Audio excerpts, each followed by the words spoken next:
Welcome back to this week's episode of Successful AF, the podcast for people who've ticked all the boxes, done all the things they're supposed to, but still feel there's something missing.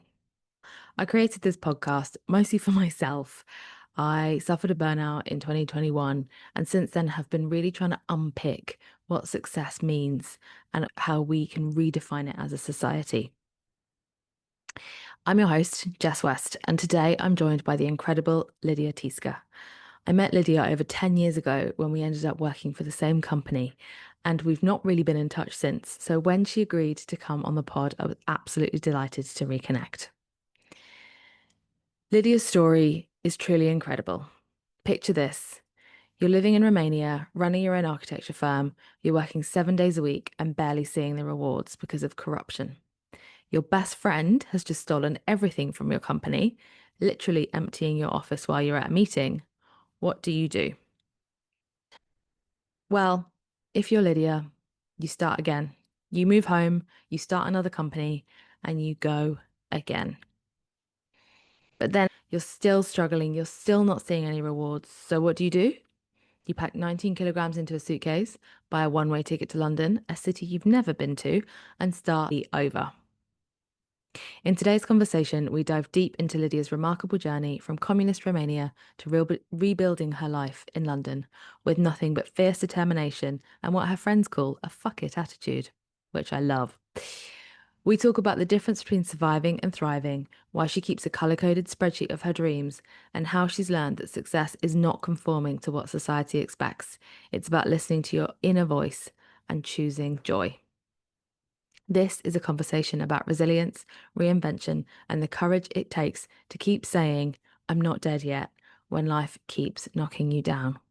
So grab a cup of tea, get comfortable, and let's dive in. Welcome to the podcast. Lydia, Hello. what a pleasure to have you here. How are you doing?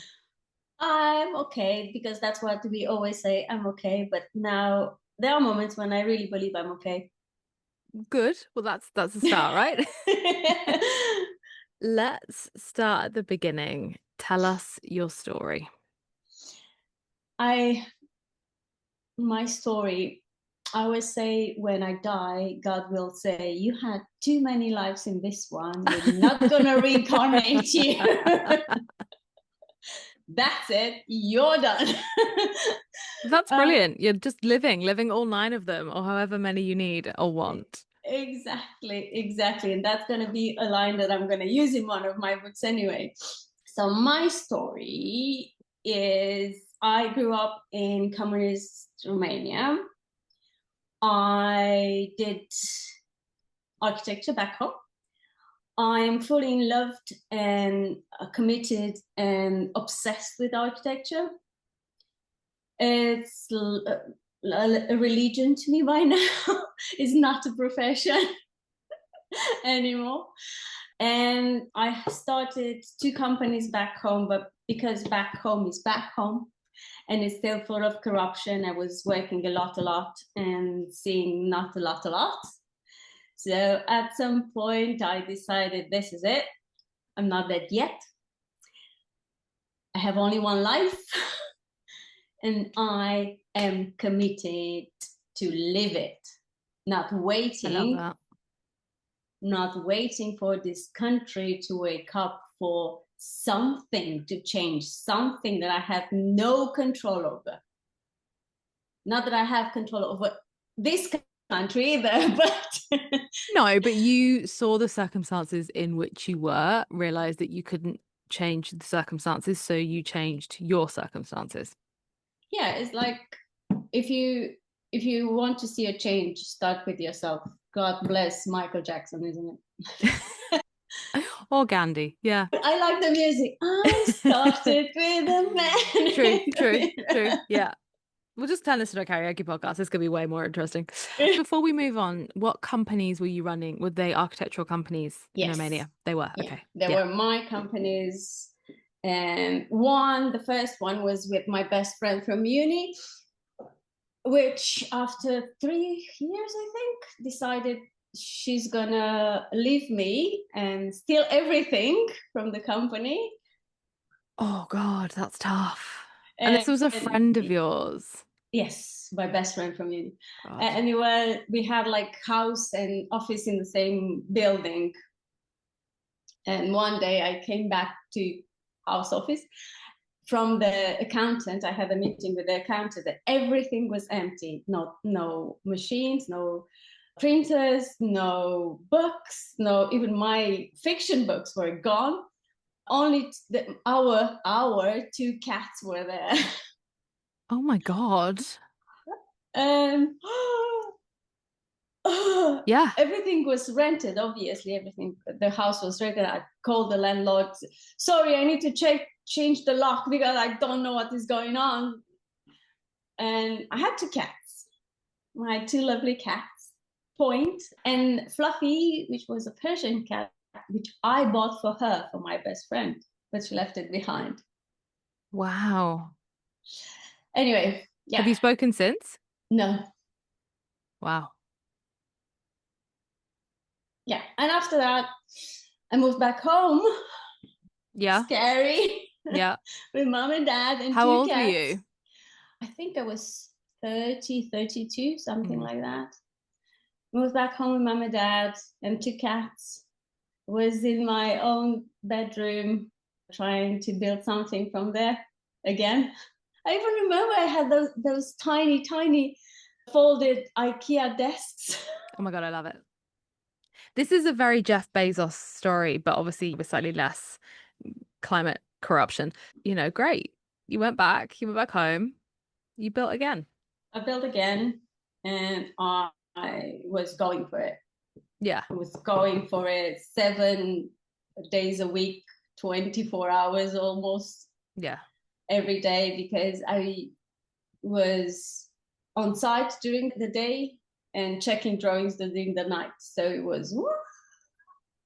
And it was just you this time on your own.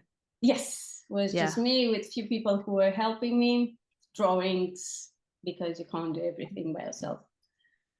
And I had someone who was giving me jobs. And again, after 5 years, I think, because I was 35 when I decided that's it.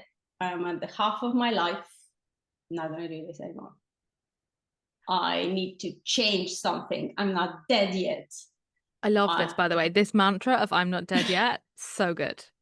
I have that. I'm not dead yet. I love it. But it's so important, right? Like, come on. So there's so much of life to be lived. So Yeah, you're not dead exactly. yet. You're 35. You're in Romania. Then what happens? Yes. Then I said, okay, I'm going to message everyone that I know from you back in the uni, all my friends from uni who are all over the world. Tell me that was 2010, Mm, 2010 recession. just what you want. Challenges, yeah. Tell me how is where you are, and if I can slide straight in, I'll do anything, just because I'm done with this. I cannot do this anymore. I cannot blame this country anymore. At this point, it's my fault. I'm still here. That's a very It's powerful message as well. it it is because when you stay where something is not moving where you should with you think you should move, it's not everyone's fault. You're not a victim. If you want to live in that victim mindset, you're still going to be a victim. If you want to change something, just break your leg from the tie and leave. Yeah. And it's super And important, right? Taking back the agency. yeah, so it happens. A friend of mine was in London and she messaged me back saying, in 2 weeks, one of the rooms in my shared house is going to be available. Do you want me to save it for you? And you can do exactly what I did. Back then, Romania did not have working visa. You had to do some sort of black backflip, whatever. You had to have a full LTD to work. Yeah, What's an LTD? LTD. Limited. Oh, A you had to like a full company. limited In company. the full company, full limited company. Oh my God. Okay. Wow. So you had to have one of those. And I said, okay, save the room. In 2 weeks, I'm going to come to London. I'd never been to London before that, by the Have way. you been to the UK? No. Oh my God. But that's the level when my best friend always says that what he loves about me is the fuck it attitude. Brilliant. Yeah. And when I do it, I'm not fully aware of it because I, I'm a But it's who normal. you are. Yeah, I'm like a normal person. I do have my anxieties and my depressions, but it reaches a point when I'm like, fuck this, I'm done. Your personal boiling point, and you're like, okay, enough now. I'm done. Yeah. Yeah, so I bought one-way ticket. I packed 19 kilograms in a suitcase. I don't. The most important part in that suitcase was my laptop and my portfolio printed. And I left in 2 weeks. I'm very lucky to have a sister and a brother-in-law who are amazing. And I left my brother-in-law to close my company. Wow. I didn't close my company. You do it. I'm done. Yeah. And my oldest friend drove me to the airport. And he still believes I'm a force of nature. Yeah. I can see that. And that was it. I landed in London. I got the coach to Victoria, and I was in Victoria being like, what am I doing? I'm here. I'm going to Yeah. do it. And then what Whatever it happened? takes. I slept for 3 days. Nice. Yeah. I think the level of my anxiety, and because I think back then now I recognize my anxiety got to a level that was actually physical symptoms. My vision was blurry, and I could see buildings being waves or like rugs being in making waves. And I used to joke with my cat, "Don't step there." The floor is quite literally lava. Yes. And I slept for 3 days, and after that, like magic, I didn't have that anymore. And after that, I obviously I said I'm gonna do anything. I didn't have a job. I didn't have anything. I set up the LTD just in case, and I was a waitress in a greasy place. Amazing. And I did that for like 6 months probably. And then through an agency, I got to your dad's company. Oh, that I didn't realize it was that quick. Like that soon after you landed. Yes, that quick, that quick. I got to your dad's company, and I still remembered my first interview. I think it was in Newbury, and I was so exhausted after my shift because it was a shift. Yeah. And yeah, and that was absolutely amazing because I've learned a lot. It was not architecture, but it was so good it was more also like a cleansing situation because I was so frustrated with the designing part of the architecture. When you work so hard, you don't have enough, and you still do it, and got on the other side of the contractor side and is like, oh, this is fun because back in my old life, I used to draw two lines and that was a wall. In here, I can see the wall. That's cool. Yeah, I can see that. It's like everything that was hypothetical in my old life was real here. And That's actually something I love about a building site. Like, I think that's one of the few places you can work where you can really see things physically changing around you on a daily basis. yeah, definitely, definitely. And that was so exciting. And obviously, everything was new, and I love new things. And I was absorbing like a sponge. I got the client to explain to me how they want to do things. And I got so good at that thing that I was doing. It was only me doing that at some point. And how long were you there for? 2011 until 2015. And where did you go from there? I went back to architecture.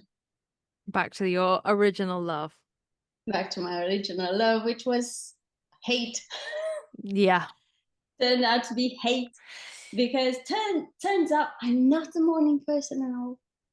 Oh, how did that relate to being an architect? But that's the thing, when I was on site with construction, it was a different site every week. I remember in 1 week I did Cardiff, Leicester, and Coventry.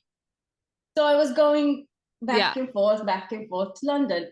But in that architecture business practice, it was in Guildford. Okay. And back then I was in Canary Wharf. So to commute from Canary Wharf to Guildford, to Waterloo, to Guildford. Yes. Every day. Every day. To be sat on the chair for at least 8 hours, because let's face it, architects don't do 8 hours. Just got everything out of me. Disappeared my joy of life, my joy of being back to first love. No. Yeah. So then I found another job, which was in London, with another practice. And they were more like a consultancy because they had multiple departments. Okay. And that was, again, amazing. After so many years, my boss from that company messaged me this year, "Are you available?"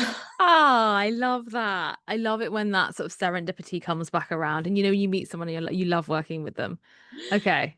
Because I think I got that let's do it spirit from the construction, from the contractor's point of view, because he was telling me, "Oh, you need to go and talk with this consultant for the kitchens." And I'm like, "Okay, I'm going tomorrow." And came back with, "This is what they said, this is what can they provide, this is what they need from us." Did you actually go and do it? You said I should. So I did. Yeah. So it's like, I think I got that let's build a wall thing. If the wall needs to be built, I'm going to find a way to build it. And I got that in this life too. I love that. I think there's something really interesting about, taking lessons from the sort of physicality of the built environment and bringing them into your world. I think that's also why construction is still so interesting. Tell me what success means to you. That was a thing I was thinking this morning, because it's the timing of this. Speaking to you about success could not be more hilarious. Because I've started a new job 2 months ago. Again, it's my old precious love of architecture, and I'm back. And sometimes 2 weeks ago, I was working 12 hours and I did not realize there were 12 hours. Because you were just in total flow. Yeah. I had a deadline. Bear in mind, I had a deadline and it was a lot to do, but I was so into it. And thank God for Matcha, who does this to me. Hyper focus. Yeah, I was like, that's it. You're working on this section, that nothing matters anymore. And yeah, so I started a new job 2 months ago. I finished a relationship. I moved into a new place, much more smaller than the previous one. And I'm dealing with what's my life going to be next. I had a vision for my life and now everything is gone. And I don't know what my life is going to be next. To answer your question at this point, success for me is listen to your voice. Tell us more. I think we are not allowing ourselves to listen to our own voice. I think that's the way we can get to success, because we listen to society's voices. Yeah. You have to have this, you are this old, you should not do this, you're this old, you should have your shit together. And what if that shit is not yours? What if your shit is completely different than what society decides that's your shit? Yeah. And I'm speaking from the perspective of a single woman in her 50s. Who doesn't look a day over 22, by the way. But probably is all the smiling, because people are asking me, why do you look so young? And I always think it's the smiling. Yeah. Because if you smile, these muscles are going up. It's just... It's not a drooping thing. Yeah. Yeah. So yeah, I think success for me at this point is connecting with me. And I think that's incredibly powerful. There's two things I want to talk about there. The first one being how easy it is to let society define success for us, and how hard it is, because I don't think anyone ever says to us, oh, you need to define this for yourself. No. And that's something that I've really discovered, defining success and like actually starting with like, what does good look like? And it's so many people, you ask them that question and they're like, what? It's almost like we don't realize we get to decide. No, exactly. And it's starting, I'm sorry to everyone else, but it's starting when we are kids and we are girls. Yes. And we are told to be a good girl. Yep. And that's the definition. We are given the definition of what a good girl is. And you are a big sister, the oldest, and I'm a big sister too. And you need to be a good sister for your siblings. Said the writers out, and you're a child. You take that role upon you because you don't know better. But the trick is, it sticks with you. Yeah. And you're trying to be a good girl for the rest of your life. And you never stop and think, do I want to be a good girl? Is that good my good? Yeah. Because we are human. We are good and bad. We could spend hours talking about this, but the other thing I wanted to come back to is, you said it there, oh, you're this age, you should be here. And I think there's this really interesting storyline around, oh, it's for women particularly, in your 20s you should be out having fun, dating. In your 30s you should be getting married, you should be having kids. In your 40s you should be building your career. And I hate it. One of my favorite things is when they talk about, I don't know, someone who I think, is it Helen Mirren, who like didn't get her first acting job until she was in her 40s. I'm really sorry to Helen if you've been acting since you were 5, sorry. But that kind of example of so and so didn't set up their first company until they were 60, and just that, who said age had anything to do with what we're doing? The whole, oh, you should be here by this point, as you say, is absolutely ludicrous. And also, you said there, sorting your shit out, it's not your shit. Someone else has given it to you. It's not for you to sort. No, it's like, no, my shit is my shit. You don't live in my life to tell me what my shit is. Yeah. You don't know how I wake up at 3 o'clock in the morning, what haunts me at 3 o'clock in the morning. Yeah.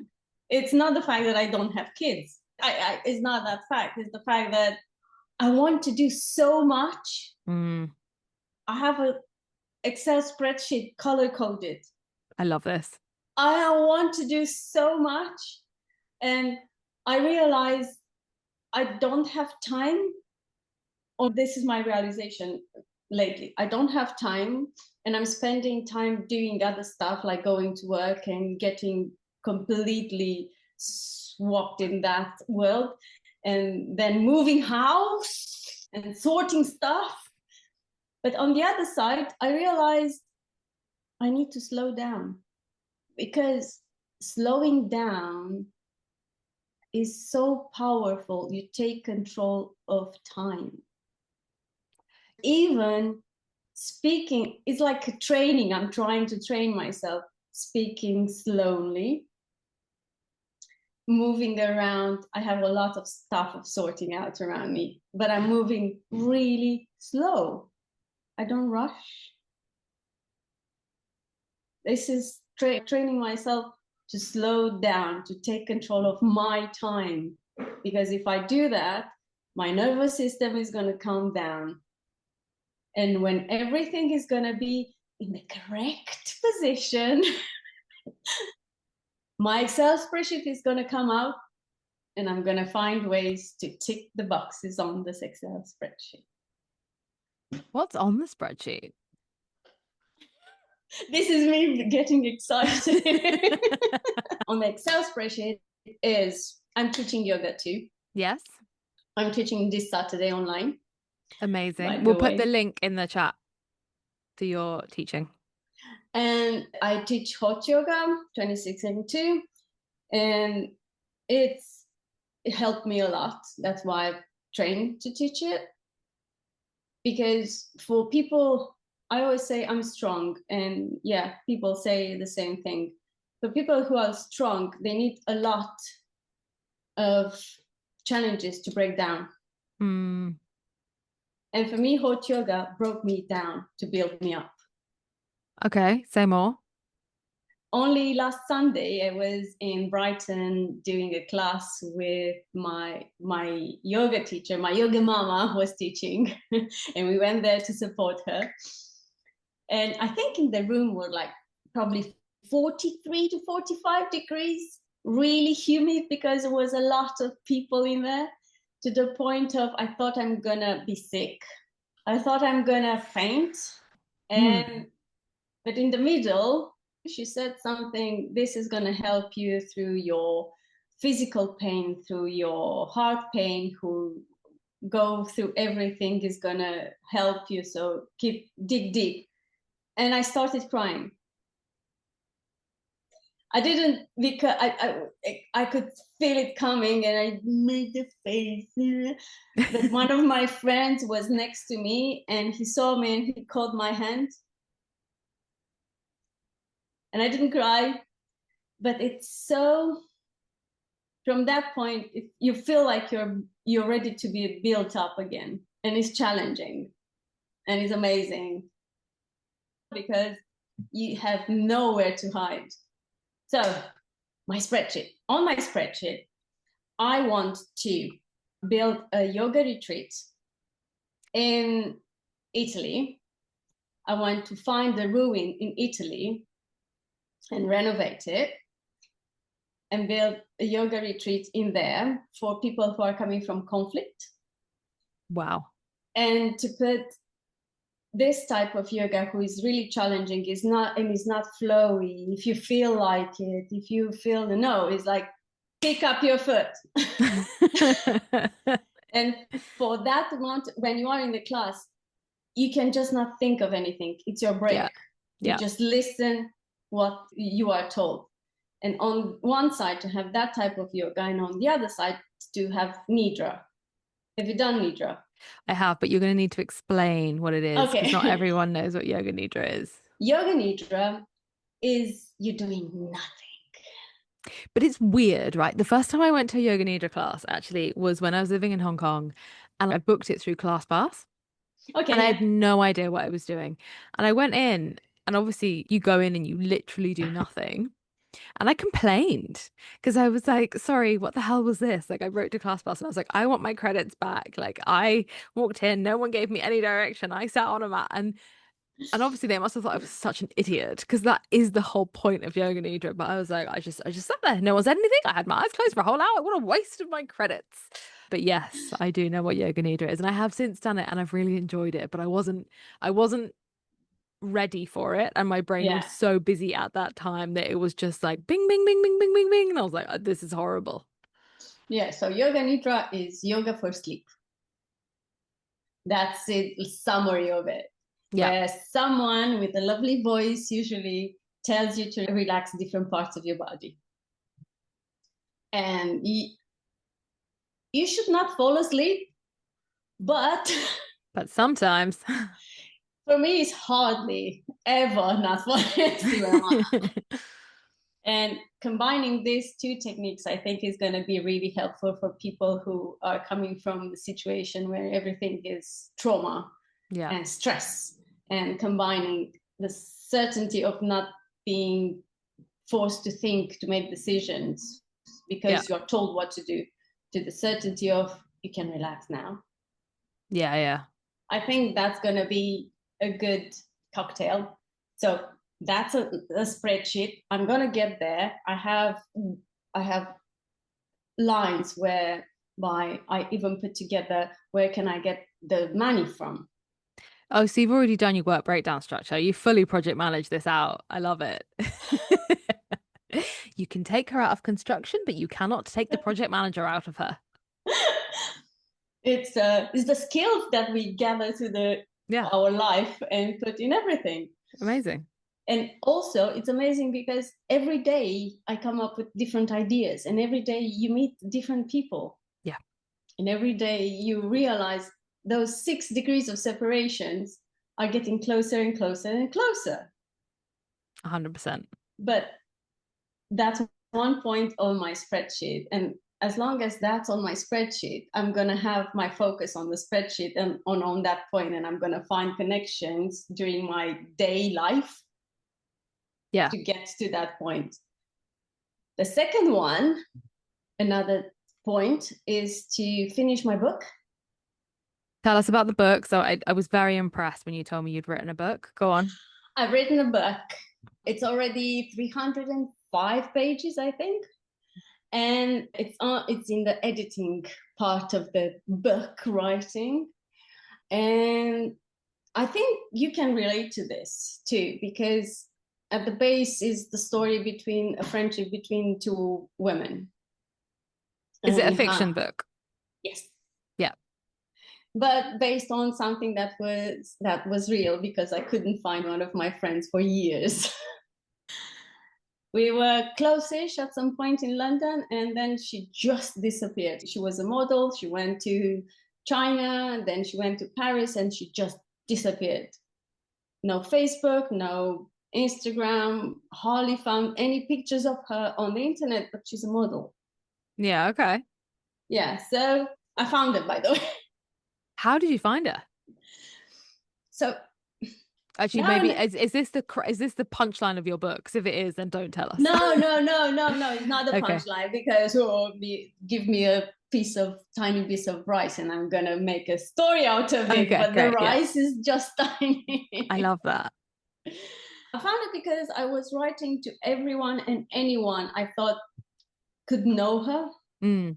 and I was right on any social media accounts. And at some point, I wrote to one of the photographers that I knew she worked with at some point. I found him on Facebook, and because he's in this world, he will answer his messages. And sorry to bother you, I knew this woman. Do you know anything about her? I will really be happy to know she's okay, because she was alone like me in London too. So, and he replied straight away, no, she's got a kid. She's fine. Message her on this account. She's got this. Amazing. It's so rare actually for people to disappear from social media, from a digital presence, unless they consciously choose to. Yeah, I think she consciously chose to. She actually changed her world entirely. Amazing. So that's what the book is about, or based That's on. what the book based on. That's the book based on, and is based in like a theme part is how we, because I know you relate to this too. When you move into a different country, you find like home is never anywhere. Yeah. Home is not where you were born, because everything is strange when you go back home. Home is not in the country that you live now, because now and again someone will ask you where are you from, And because you don't have your friends from school, friends from school are, it's that identity that you lose back home. Mm. And it's again like a different life you're Yeah. starting in the new country. And it's all that identity crisis that you have in both places, more or less. That's the book. I love it. This is ideal. You need a publisher, or you already have a publisher? I don't have a publisher. Okay. Well, any publishers out there? This is actually the second shout out I've done for publishers on this podcast. So there we go. Maybe I'll just find aspiring writers, and do any publishers want to collab? Let's do that. Yeah. Okay. When would you like to have it finished and out in the world by? Probably by the end of the year. This year. Yeah. Okay. Finished, but not out of the out in the world, because I know how long it takes to find an agent, to find a publisher, to find. But I waiting to settle down a little bit, so I can take the prints out, I can take the app out, and reorganize everything and insert different parts. And also, I have so much more to say now after all the last 6 months that I've been through. Yeah. Love that your vision board is in a spreadsheet. That is just the ultimate architecture. Like your vision board is a color-coded spreadsheet. Just could not get more organized. I love it. But it's also is to store the ideas. But it also is to make them happen, right? Because it's all very well and good putting a picture of something on a vision board. You've got your retreat, you've got the ideas as to where the money's coming in from, and. Like you've broken it down, like it's become reality. There's a plan. It's not just a dream. Plan. And maybe that's my shit. That is my shit to sort Yeah, out. that is your shit. There you go. Great. Yeah. Tell me how your definition of success has changed. Oh, wow. Yeah, a lot. Yeah. A lot. Because I remember every form of myself. Okay. Tell us more. I remember every form of myself. When I was in uni, that form of myself was to design amazing buildings where people can feel happy, when people can feel at home, where people can be inspired to live, to find joy. But then real life happened. Yeah. And you realize, oh shit. Oh, Zaha Hadid is only one woman in the world. You can't clone her. You can't be her. Yeah. But still, the love doesn't go. And it's still, yeah, for me, success back then was that, to make my passion for architecture my main income, and a big, good income, and be recognized for it. Yeah. But then life happens and you realize, oh, that was a teenager's dream. Okay.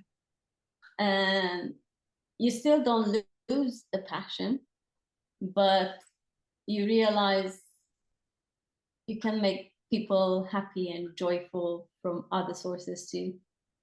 You don't have to build amazing buildings. You don't have to do amazing stuff. You can build a kindergarten and the kids running around, and that's going to be very joyful. Then I realized I'm living too much outside of me, and that's not success.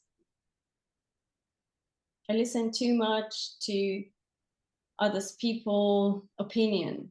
Yeah. And that's not success. That's you conforming to something. You getting in the line with something. You getting the same mold of everyone else. It's like, I don't want to commute an hour every day. Yeah. Could be paid amazing. But I even see the people walking on London Bridge when I was on the train. I was like, oh my God, I don't want this to be my life. For me, success now is joy. I love that. Yeah. Success is living your life in joy. I have a list every day, even if it's the saddest day of my week, I find something that was joyful and I write it down. It's not gratitude because it's different. Gratitude and joy are different, but something joyful. I have one of my neighbors has an amazing garden, and she's amazing. And she picks up flowers every morning and she puts it out on the road for people to bring to get bouquets. But they're tiny and they're really nice and really smelly, and the joy that moment when I get to that, she's got a bucket on the pavement. If I get there and they're still in there, the joy that moment brings to me. I love that so much. And she's absolutely amazing lady, amazing. Yeah. Yeah, for me, success at this point is joy, and I'm trying to do everything and anything I can to live my life in joy. Going to gigs by myself. I saw a few plays that they were amazing. I went to a gig in Village Underground, and the show didn't start for 2 hours, and there was no music. And I had my Kindle with me, and here I was in a corner drinking my sparkling water and reading my book on the Kindle. What else can I do? I mean, that does actually sound quite joyful for me. But And then the gig started. Then the gig started, and I went straight into the front, and I was looking at people dancing, and I was like, oh my God, all this happiness, all this joy is gonna rub on me, is gonna get into my pores. And of course I was dancing too, because yeah.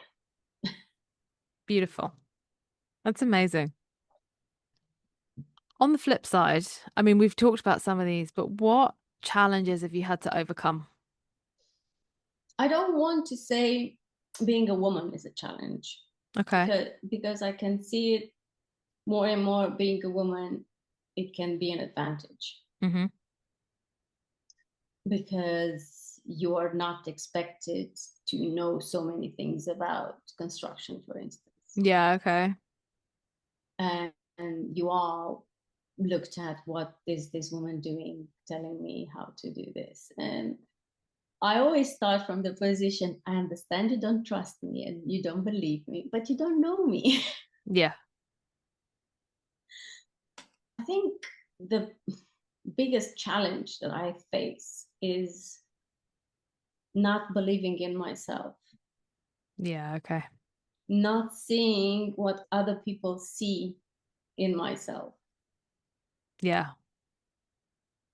Because, like I said, my friends are telling me you're a force of nature. The other one is like, you bright up the room when you enter. And I don't see that. Even now? Yeah, I don't see it. I don't see like it's a force of nature. I see it like I do what I have to do. Is not because I want to. I don't want to. I did not choose to be born in Romania. Yeah. I did not choose to have to leave everything behind. I had to. So it was not a choice. It was like a survival thing. So I don't think it's a force of nature. I think is you live or you die. And Yeah. you live, you get to be who you are, or your spirit is gonna die. But I think that's quite rare. And maybe you don't see it because it's just who you are. But I do think that is quite a rare quality. The insistence on being who you are and not what was the word you used earlier? Conforming. Mhm. I think that's a rare quality. Yeah, I think I've learned this from my granddad, bless him, because at some point he said, "Don't let anyone change who you are." He was a very impressive man. Mm. And He, what a gift to leave you with. yeah, it's gonna be his birthday in 2 days, and I'm still missing him. Yeah. What, 20 something years in? Coming back to you not believing in yourself, though, Mm, do you think that will ever change? doubting. Do you want it to ever change? I don't think it will ever change, but I'm gonna go forward despite that, Mm. because probably I'm gonna find, how in climbing when you have those Yeah, yeah, nooks yeah. and You crannies. have to find it, yeah. Yeah, if I'm gonna find those nooks and crannies to pull myself like the Excel spreadsheet, that's a nook It's and a cranny. nook. Yeah. Yeah, because yeah, something I don't believe that I can do it, but if I start to do something, it's gonna be there black on white. Yeah, the evidence suggests otherwise, right? If you look back at your life, you've achieved some amazing things. And that's where I'm gonna ask, did I? Did you not? I still believe I was in the survival mode all the time. That's why now I'm done with survival. I want to have joy. It's time for joy. I've I've learned survival. Check. Forevermore. Done. Tons of survival mode. I've learned that. That's it. I'm done. I want joy now. Okay. But this is it. This is it. Joy is gonna be mine now. Amazing. I don't think this conversation is over. I think we can definitely carry on talking about this, but the next question is relevant. What advice would you give to your younger self? Stop. Stop. Stop running around. Okay. So coming Stop. back to slow down. Stop and listen. Yeah. And Stop. listen to yourself. Yes. Stop and listen to yourself. Stop and listen. It's not your mom. It's not your sister. It's not your dad. It's not your boyfriend. It's not your teacher from school. It's no one. Stop and listen to you. But obviously, when you are 20, that's not going to happen. But yeah, I think that's what I will tell myself. Stop trying so hard. Stop pushing so much. Stop and listen to what you want. Because it was, for me in my 20s, it was always go, go, go, go, go, go, go. I was, I had a job, a full-time job almost, and going to uni at the same time. So I was finishing courses at uni, run out, going to the job because I was paid by hour, going to the job and then come back and then go home, collapse. I used to say that the weekends are the recovery period, because in the weekends, all I could do was sleep and eat. Yeah. Okay. Well, great advice. And it sounds like you're taking it now. So at the very least, there you go. At some point, like we said before, we are coming from the yoga mindset. It's something I need to learn. When it's a challenge, it's something I need to learn. What do I Yeah. need to learn? Look Yeah. at it. What do you need to learn? Yeah. Which is huge. Because it's staring at you. You need to learn that. It comes back to that victim mentality, right? And being able to approach something like that and go, okay, all right, you're here to teach me something rather than you're here to flatten me. Yeah. What do I need to learn from you? Because I know you. I've seen you before, Yeah. right? We've been here before. With him, you were the reincarnation of that person. I can't see you. Yeah, 100%. And finally, what's the weirdest thing you've ever done? My weirdest thing. I've done all sorts of weird stuff. One thing that came to mind, which is weird, was I had a crush on a boy who had some was a man in my development in London, and I got my flatmates. I wrote notes by hand, and I got my flatmates to go to the building where I thought his flat was, and put the notes on the doors, Every single door. 3 floors. How many notes was that? Loads. Yeah.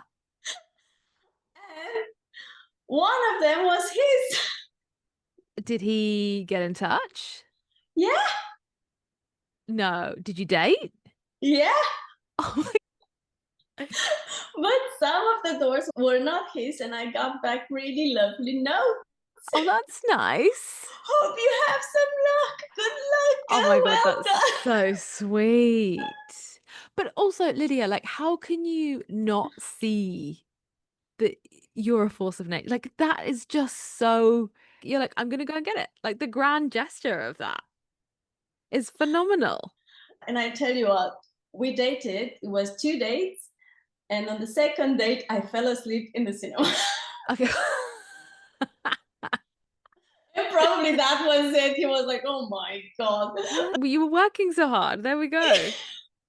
But then I saw him a few times on the DLR, and I'm like, yeah, no, was not ever gonna work. Nah. You put yourself out there. You gave it a go. There you go, you're weird. This Yeah, is I me, love it. I weirdo. absolutely love it. I love it so much. Thank you so much You're for very welcome. being on, for chatting to us, yeah, it's been such an insightful conversation. I've taken so much from this.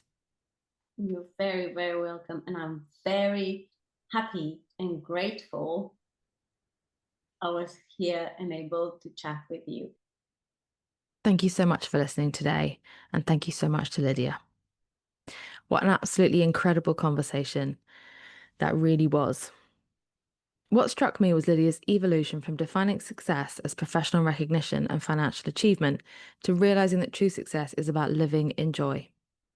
Her journey from surviving to thriving is such a powerful reminder that we don't have to stay stuck in patterns that aren't serving us, no matter how old we are or what society expects.